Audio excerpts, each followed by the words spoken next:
उपनिवेशवादी आक्रमण के इस चरण में हम अंग्रेजों के बारे में अध्ययन करेंगे। अब हम बात करेंगे अंग्रेज डचों से संबंधित कोई गिला शिकवा है तो बताओ। अंग्रेजों की बात करते हैं तो अंग्रेज की भी वही स्थिति है जो डचों की स्थिति थी, लेकिन अंतर था इनमें। अंतर यह था कि इन्होंने भारत में आने से पहले भारतीयों से जो भी व्यापार पहले हो रहा था उसका बहुत गहनता से अध्ययन किया, फिर भारत आए। पहले नहीं आए, ये तो बिना सोचे समझे बिना प्लानिंग के आ गए, लेकिन ये प्लानिंग के साथ में भारत आए थे। अब एक व्यक्ति है यहाँ पर मिल्टन हॉल। कहाँ है अंग्रेज, ये आपको बताइए। यहाँ है, यहाँ से चलेंगे, ये कहाँ चलेंगे वो हम देखेंगे। ये व्यक्ति सबसे पहले स्थलीय मार्ग से भारत आता है, ठीक है। 1599 ईस्वी में जो मिल्टन हॉल है वो किस मार्ग से आता है? यहाँ इनका देखो, ये क्या करता है, एक स्पेनिश आर्मेडा नामक जहाज होता है। यहाँ आने के बाद में स्पेनियों का खाई, और स्पेन की हम बात करें पुर्तगाल की कि वो भाई कालांतर के अंदर इनका आधिपत्य कर लेता है पुर्तगाल का स्पेन, तो एक ही बात हो जाती है। तो इसको ये मारने में सफल हो जाता है। वापिस जाएगा ये तो बताएगा जी कि हम वहां पर और भी देश आए हुए हैं, अपने पूर्व पश्चिम वाले और देश वहां पर गए हैं, हम व्यापार वहां पर कर सकते हैं, है ना। और डचों की देखो हम बात करें, डचों की पहले यही थी कि डच है यहाँ है, देखो डचों की हमने बात करी थी ना कि डच यहाँ है। अब ये जो पुर्तगाली है, पुर्तगालियों की राजधानी थी देखो लिस्बन, ठीक है। बेल्जियम जो ये यहाँ है, बेल्जियम से ऊपर नीदरलैंड है, बेल्जियम की राजधानी थी एम्स्टर्डम। ये भारत से पहले पुर्तगाली आए थे, भारत से सामान लाते, ठीक है। जो भी सामान ये लाए यहाँ लाए, और फिर यहाँ पर बाजार लगता था बेल्जियम में, और यहाँ ये बेच देते थे। और जो डच थे ये इससे मुनाफा कमाते थे। शुरुआत में तो ये देखा इन्होंने, लेकिन ये थोड़े दिमाग वाले ज्यादा निकले कि भाई हम ये जो लाते हैं उनसे लाभ कमाते, इससे अच्छा है कि भारत से हम लाते हैं, इसलिए ये व्यापार करने के लिए आए पुर्तगालियों के बाद डच, ठीक है। स्पेनिश हम मिल्टन हॉल की बात करते हैं, इसको ये मार गिरा देता है, फिर वापस जाता है, ठीक है। तो यहाँ 217 व्यापारी ये जाते हैं। महारानी थी उस समय एलिजाबेथ टेलर प्रथम,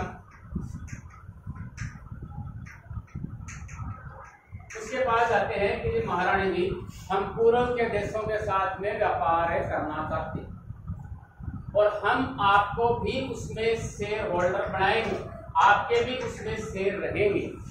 ये बात करती है तो ये करती है जी, कोई बात नहीं, करो आप खुल के व्यापार कीजिए। तो ये एक बोर्ड ऑफ डायरेक्टर का गठन करते हैं 217 व्यापारी, और उसमें से हम एक को यहाँ से निकाल लेते हैं। कितने बच जाएंगे? 27 में से एक घटाएंगे, कितने बच जाएंगे जी? 26 बच जाएंगे। इस प्रकार से आप याद करना। और इसमें से देखो एक तो डायरेक्टर हो जाएगा और एक उप डायरेक्टर हो जाएगा ना, और 24 अन्य सदस्य हो जाएंगे। ये सदस्य मिलकर एक कंपनी की स्थापना करते हैं, government and A company of merchant of London trading in the east Indies. इस प्रकार की ये कंपनी बढ़ाते हैं। ये 1631 दिसंबर 1600 ईस्वी में इन्हें 15 वर्षों के लिए भारत में व्यापार करने के लिए अधिकार पत्र प्राप्त हो जाता है, ठीक है। और जैसे ही अधिकार पत्र प्राप्त हो गया, यही कहानी होगी, ये भी इधर ही आएंगे, इंडोनेशिया में आएंगे। और इंडोनेशिया में यहाँ देखो जावा है, सुमात्रा है, मलक्का है। 1601 ईस्वी में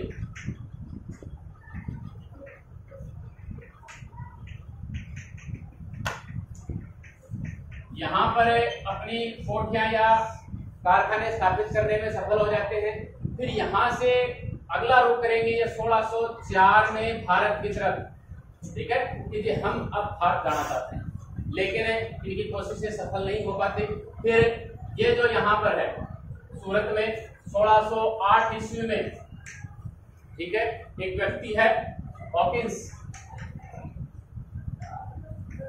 हेक्टर नामक है ही है, देखो हेक्टर नामक जहाज से ये भारत आता है। यहाँ आएगा ये समुद्री मार्ग से, इंग्लैंड से आया है ना। हेक्टर नामक जहाज से कब आता है? 1608। क्रम से याद रखना है। इसके बाद में 1615 में कौन आएगा? Thomas Roe. पहले बताया मैंने, इसकी चर्चा अभी करेंगे। इसने पुस्तक में लिखी थी पूरी द्वीपों की यात्रा, पूरी द्वीप वाले सभी ये। हॉकिंस आ गया भारत, सूरत आ गया, लेकिन उस समय जो मुगल शासक था, देखो जो ईस्ट इंडिया जो ये कंपनी है, हम ईस्ट इंडिया कंपनी माने, इसकी स्थापना 1600 ईस्वी में उस समय मुगल बादशाह था अकबर। 1605 में इसकी मृत्यु होती है। लेकिन यहाँ बात आ गई 1608 की, तो मुगल बादशाह यहाँ पर कौन था इस समय? जहांगीर। जहांगीर इस समय सूरत नहीं था, जहांगीर कहाँ था? आगरा था। ठीक है, ये आगरा में यहाँ इससे मिलता है, कौन मिलता है? Captain Hawkins. ठीक है, अब बात यहाँ ही आती है कि अंग्रेजों ने इसे ही क्यों भेजा? इसमें ऐसी क्या खूबी थी कि भाई हॉकिंस को ही हम मुगल बादशाह के दरबार में, यानी व्यापार में रियायतें प्राप्त करने के लिए मुगल बादशाह के दरबार में उस समय भेजा जाता था। यानी भारत में सबसे बड़ा सम्राट कौन था उसमें? मुगल बादशाह। व्यापार में उन्हें छूट चाहिए। ठीक है, अब जो ये व्यक्ति था हॉकिंस, ये था तुर्की और फारसी भाषा का ज्ञाता था।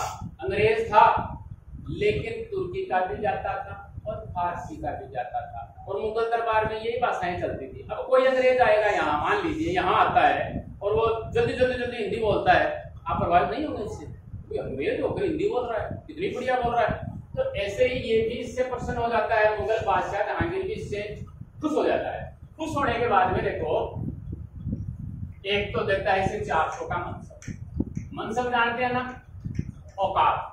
400 की औकात है इसकी, है ना? जिस प्रकार तो स्वाई जय सिंह है, उनको अलग अलग, किसी को 7000 की मनसब प्राप्त था। जात और स्वाद पद है वैसे, लेकिन अगर हम एक वर्ड का यहाँ इस्तेमाल करें तो औकात है उसकी, कि भाई कितनी औकात है तेरी, है ना? और दूसरी इसे जागीर भी प्रदान की कि भाई यहाँ पर आप जागीर कर सकते हो, और एक उपाधि भी दी इसे इंग्लिश खान की। जहांगीर से ये चीजें प्राप्त करने में ये सफल होता है। वाक्पटु तो था ही, बोलने में ज्ञाता था ही, आराम से ये समझा सकता था। बात बन गई, इसने सोचा जी बात बन गई, सूरत में हम फैक्ट्री स्थापित करने के लिए इनको 1608 में आज्ञा मिल जाती है कि आप सूरत में फैक्ट्री लगा लें।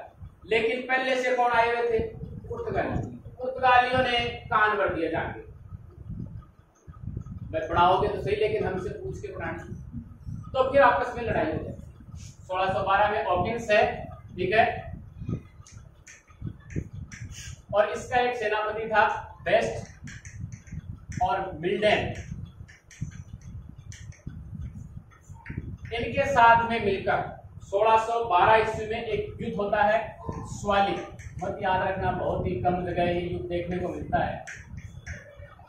इंपॉर्टेंट चीजें यही है जो हम चर्चा कर रहे हैं। तो बस ये याद रखो कि 1612 में बेस्ट के साथ मिलकर हॉकिंस है वो पुर्तगालियों को हराने में सफल हो जाता है, इनको हरा देता है। कालांतर में 1613 में एडवर्ड सूरत में कोठी बनाने में सफल हो जाता है कि जिस सूरत में ये कोठी बना लेते हैं। लेकिन जब यहाँ इनकी लड़ाई होती है तो ये दूसरी तरफ चले जाते हैं कि जी चलो यहाँ डालने के लिए तो कोई बात नहीं, दूसरी तरफ डाल लेंगे, है ना? तो ये जो मसूलीपट्टनम है, यहाँ पर ये सबसे पहले अपनी कोठी मसूलीपट्टनम, और यहीं पर एक जगह है पेट्टापुरी।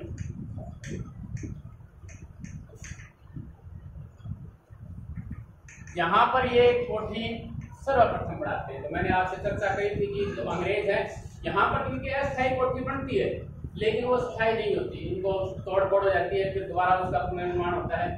तो इनकी पहली कोठी मसूलीपट्टनम में बनती है, पेट्टापुरी में, और यहाँ से ये बंतम और फारस दो जगह है उधर, है ना? यहाँ ये इन जगहों से सूती वस्त्रों का व्यापार किया है। अब हम बात करते हैं इससे आगे, देखो 1615 की बात करते हैं, इससे आगे हम 15 में चलेंगे, 11, 8, 11, 12, 13 चलेंगे हम। 1615 में आएगा जी कौन है? Sir Thomas Roe.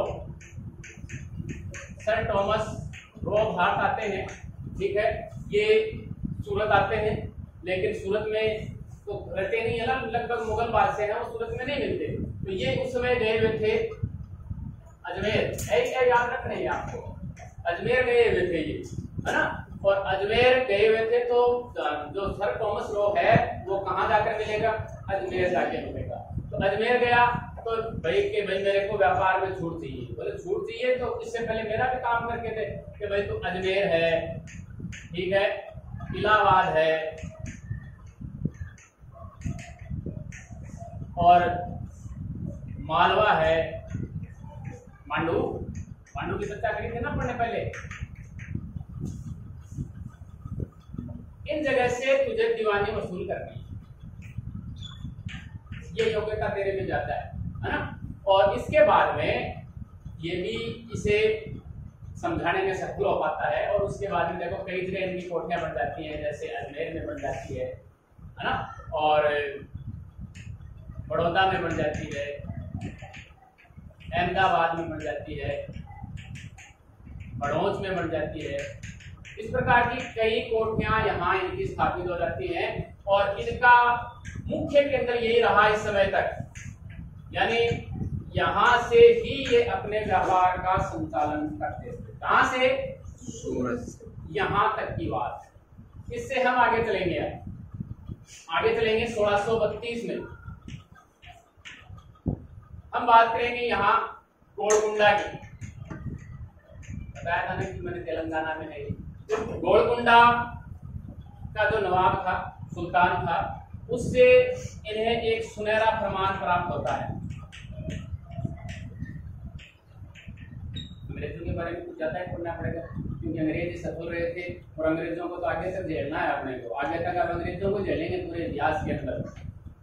यहाँ के इस नवाब से इन्हें सुनहरा फरमान प्राप्त होता है कि जी आप 500 पेगोडा दो। मुद्रा का नाम है पेगोडा।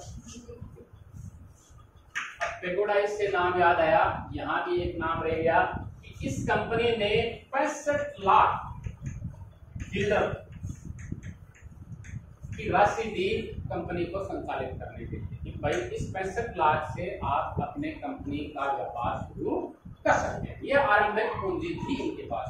यहाँ देखते हैं 6500 पेगोडा आप हमें वार्षिक दीजिए और गोलकुंडा के आसपास कहीं भी आपको फैक्ट्री स्थापित आपकी इच्छा है वहां करें, वहां आप बंदरगाह स्थापित तो आपको इजाजत रहेगी। ठीक है। इसके बाद में हम आगे चलेंगे 1639 में। ठीक है। 1639 में एक व्यक्ति आते हैं इनके अंग्रेजों के, फ्रांसिस डिक। चंद्रगिरी का एक राजा था, उससे ये मद्रास को पट्टे पर प्राप्त करते हैं। ये पट्टे पर लीज पर, आजकल लीज पर देते हैं ना, वैसे आप पट्टे पर हमें दे दीजिए। और वहां पर ये किले के देखो आप, किले सेंट फोर्ट सेंट जॉर्ज, यहां पर ये इस किले या दुर्ग की स्थापना करते। ठीक है। 1639 में कहाँ करते हैं जी? मद्रास में। आजकल चेन्नई नाम है उसका, है ना। इससे आगे हम चलते हैं 1639 यानी 40 के करीब। यहाँ पर इनका मद्रास में यानी इधर वाला जो व्यापार है अब ये किससे नियंत्रित होने लग गया? इससे नियंत्रित होने लग गया फोर्ट सेंट जॉर्ज से। यानी जहां भी जैसे ही जाते हैं ये दुर्ग पहले स्थापित कर लेते हैं। फिर हम आगे और चलते हैं 1661 ईस्वी में। 61 से पहले हम 51 की बात कर लेते हैं थोड़ी सी। 51 के अंदर ये क्या करते हैं, जो यहाँ पर ये जो पूर्वी भारत है, अगर हम यहाँ पर आके हम बात करते हैं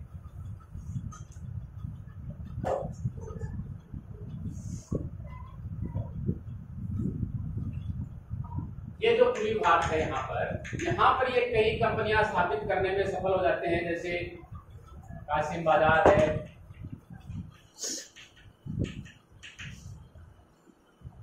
पटना है, राजमहल है,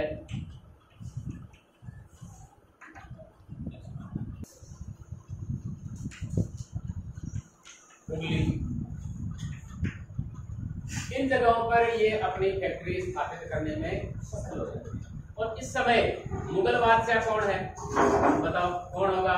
शाहजहां।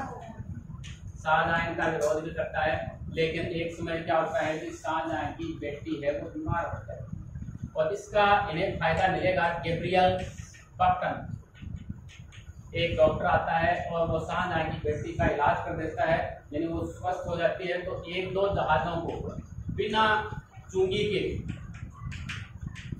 इनको ले जाने की आज़ादी मिल जाती है, ठीक है। और उसके बाद में अगर हम बात करें तो यहाँ पर इस समय शाहजहां का बेटा है मुगल सूबेदार कौन रहता है? शाह शुजा।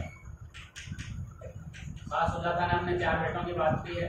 बंगाल की इस समय जिम्मेदारी इसके पास, शाह शुजा के पास, ठीक है।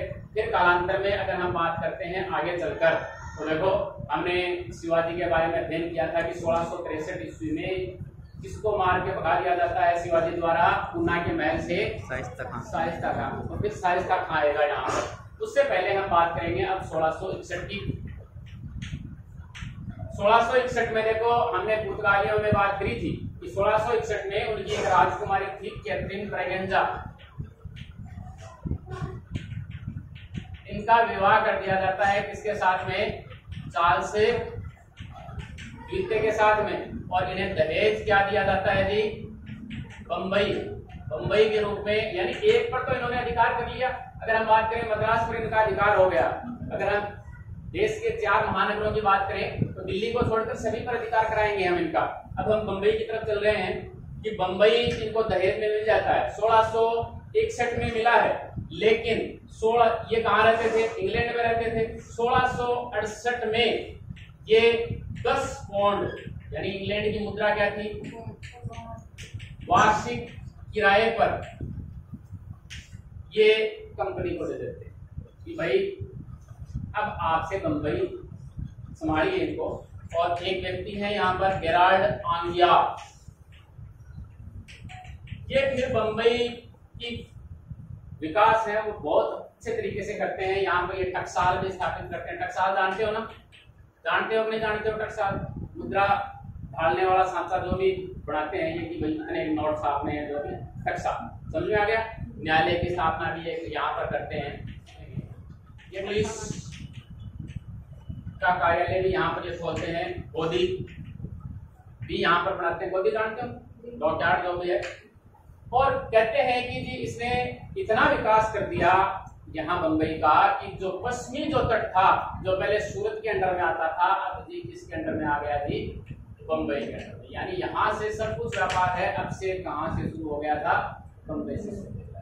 अब देखो हमने यहाँ बात करी थी एलिजाबेथ टेलर की 1600 के अंदर। थोड़े समय बाद में इसकी मृत्यु हो जाती है और फिर जेम्स प्रथम है, इससे अधिकार पत्र आगे प्राप्त होता है और वो अनिश्चित काल के लिए इन्हें अधिकार पत्र दे देते हैं कि अब आपकी कोई समय सीमा नहीं है। पहले 15 वर्षों के लिए मिलता है, लेकिन 1609 के करीब जब उनकी उससे पहले मृत्यु हो जाती है, लेकिन 1609 से इन्हें अनिश्चित काल के लिए अधिकार पत्र प्राप्त हो जाता है।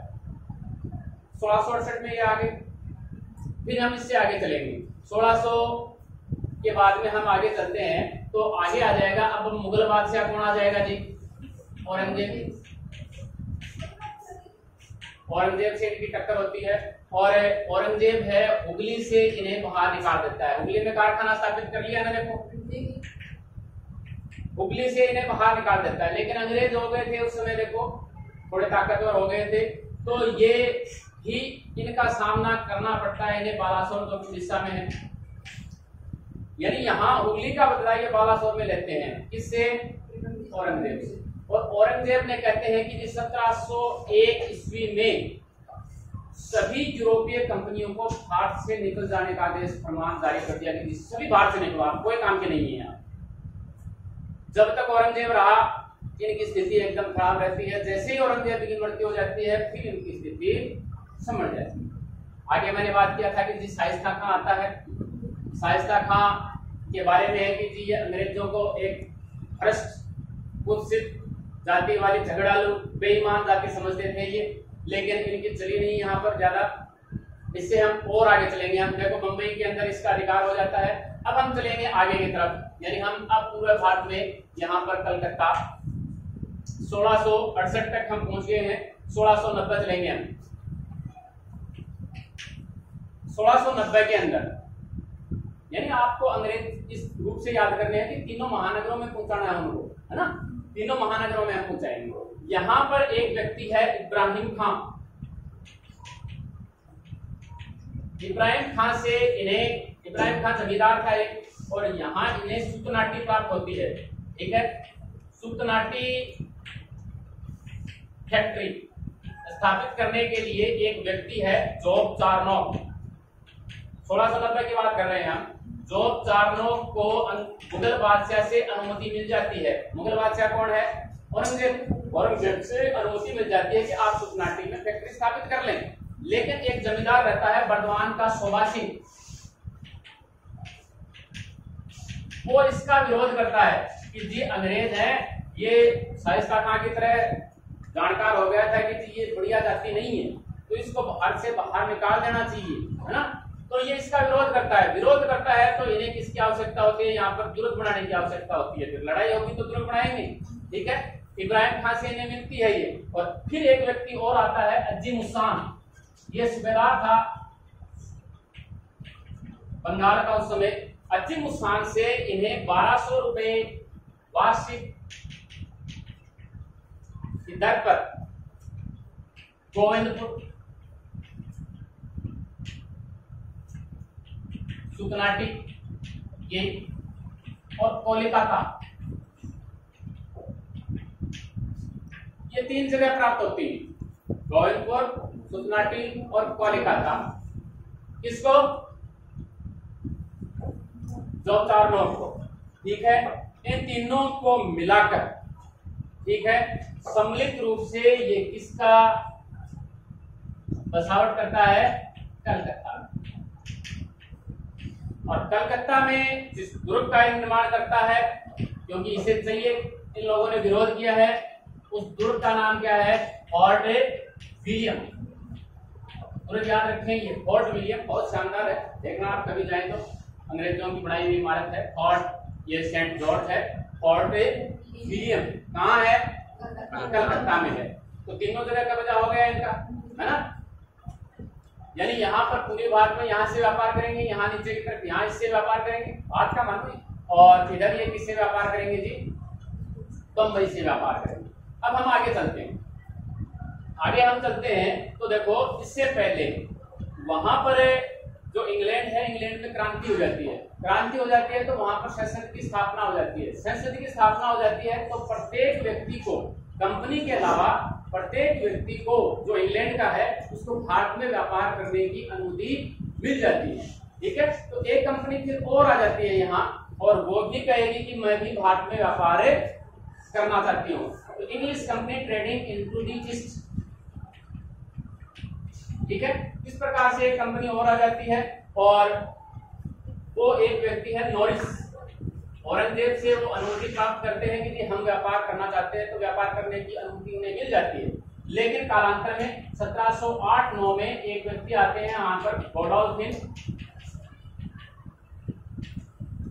उनके कारण जो पहले वाली जो भी कंपनियां हैं वो सभी मिल जाती हैं आपस में, ये भी मिल जाती है, और पहले हमने कहा बनाई थी ये दोनों मिल जाती है, और इस वाले के पहले नाम लग जाता है सिर्फ क्या? यूनाइटेड, ठीक है, governor and company of merchants of London trading into the east, और इसे क्या कहा जाता है? East India company. ठीक है, ये कंपनी की स्थापना यहाँ पर हो जाती है। सिर्फ एक कंपनी बच जाती है। इसके बाद में इनका 1717 ईस्वी में इनको मेघना कार्टा प्राप्त होता है। इसे कहते हैं मेघना कार्टा, है ना, अधिकार पत्र। व्यापार करने के लिए आए थे ना, तो व्यापार का अधिकार पत्र है ये। इसे व्यापार का अधिकार पत्र कहा था औरंग महोदय ने। क्या था? यानी 1717 में देखो, हमने मुगल बादशाहों की बात करी थी कि भाई 1717 में औरंगजेब की मृत्यु हो जाती है। 1707 से लेकर 12 तक जहांदार शाह रहता है, और जहांदार शाह के बाद में शासक कौन बनता है? 1713 के अंदर फर्रुखसियर बनता है। तो 1713 से लेकर 19 तक शासक कौन है? मुगल बादशाह कौन है? फर्रुखसियर है। तो फर्रुखसियर के समय एक शिष्टमंडल भारत आता है सरमन के नेतृत्व में। नेतृत्वकर्ता कौन है? सुरमन है, और जिसके अन्य सदस्य हैं Edward Stephenson, William Hamilton, Khwaja Sehur. ये व्यापार में कुछ रियायतें प्राप्त करने के लिए फर्रुखसियर के दरबार में आते हैं कि जी हमें व्यापार में सहायता चाहिए, हमें जो पूर्व के जो भी ये यहाँ पर कंपनियां हैं, यहाँ पर हमें 38 गांव और चाहिए, और जो भी बाकी की चीजें हैं उनमें हमें सहायता है।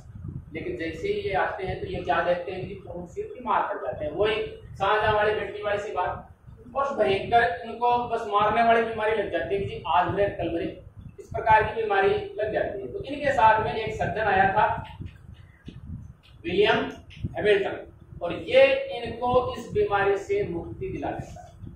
जो बीमारी इनको लगी उससे मुक्ति दिला देता है। अब कहते हैं कि जी हमें व्यापार में सहायता चाहिए, तो इन्हें ये देता है मैग्ना कार्टा, जिसका नाम क्या है जी? दस्तक। 1770 व्यापार करने के लिए चुंगी से मुक्ति का अधिकार पत्र, यानी आपको जहां भी ये दस्तक मिलेगा वहां पर आपको चुंगी या टॉल, आजकल जो टॉल बोलते हैं ना, उससे आपको मुक्ति मिल जाएगी।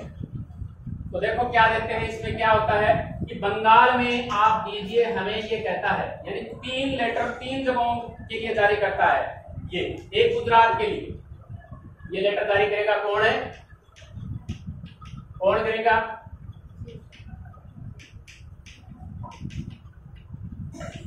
फर्रुखसियर। 3 जो नवाब हैं इन जगहों के, इनके लिए लेटर जारी करता है ये कि बंगाल में ये हमें देंगे 3000 रुपए वार्षिक, ठीक है, और इन्हें कर से मुक्ति मिल जाएगी, ठीक है। और जो सूरत है, सूरत में ये देंगे जी 10,000 रुपए, और इन्हें कर से मुक्ति मिल जाएगी, यानी इन्हें कोई भी फिर कर देना नहीं पड़ेगा। अब ये इसके बाद में ये कहते हैं कि जी आपका जो बंबई की जो टकसाल है उसके सिक्के भी आप कहीं भी चला सकते हैं, यानी भारत में मुगल साम्राज्य में भी आपके सिक्के चलेंगे। तो 1717 में इस प्रकार से इन्हें अधिकार पत्र प्राप्त हो जाता है। कहाँ ये मांग रहे थे कि हमें 38 गांव दे दीजिए बंगाल के अंदर, और पूरा बंगाल इनको मिल जाता है। फर्रुखसियर खुश होकर इन्हें ये सब कुछ दे देता है, और कालांतर में इसी के कारण सैयद बंधु हैं, हमने सैयद बंधु की बात पहले करी है, अब्दुल्ला और हुसैन अली, जो सैयद बंधु होते हैं, और इसी अधिकार पत्र के कारण इनकी हत्या हो जाती है कि देखो किस प्रकार का शासक है, पूरे भारत में भेज दिया इसे। तो ये है अंग्रेज, ठीक है। इंग्लिशवादी आक्रमण का अंग्रेजों का हमारा अध्ययन यहीं समाप्त होता है।